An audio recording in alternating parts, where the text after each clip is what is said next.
C'est l'histoire de notre principal fournisseur qui est devenu notre principal concurrent, qu'on a fini par acheter. À l'époque, je suis président d'un groupe industriel et une bonne partie des gammes est fabriquée par un sous-traitant allemand. Et ce sous-traitant a été racheté par un fonds d'investissement anglais. Et la situation pour eux est difficile. Et à ce moment-là, ce sous-traitant déclare qu'il va résilier le contrat et qu'il va lancer les mêmes produits sous sa propre marque et que pour nous, il veut bien continuer à produire mais 50% plus cher.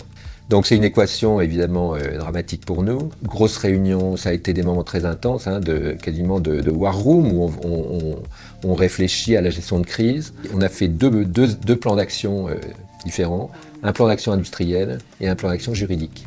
Sur le plan industriel, donc on va monter une usine de zéro en 6 mois. Le sous-traitant qui nous lâchait n'aura jamais les 50% de prix supplémentaires qu'il avait, il va même nous perdre comme client.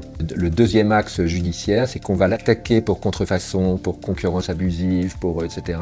On va faire trois procès en même temps, un en France, un en Allemagne et un aux États-Unis. À un moment, le fonds anglais m'appelle en disant « Bon, écoute, d'accord, finalement, on est d'accord pour te vendre l'entreprise. » Et on discute du prix, c'était un prix beaucoup trop cher, donc je refuse.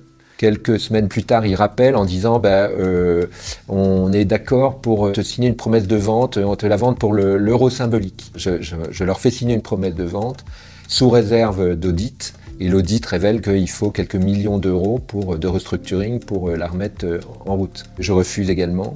Et finalement, arrive ce que j'avais prévu et ce qu'on avait prévu avec l'actionnaire, qui est qu'il dépose le bilan. Et à ce moment-là, donc avec un cabinet allemand spécialiste des redressements d'entreprise, on va préparer un dossier de reprise. À ce moment-là, sur un format légèrement réduit, mais on arrivera quand même à reprendre à peu près 80% du personnel de cette entreprise.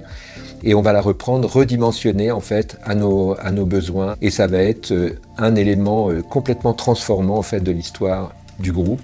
Moi, ce que je retiens de cette expérience, c'est la gestion de la crise, en fait. La première chose, c'est de mobiliser l'équipe dirigeante et l'actionnaire.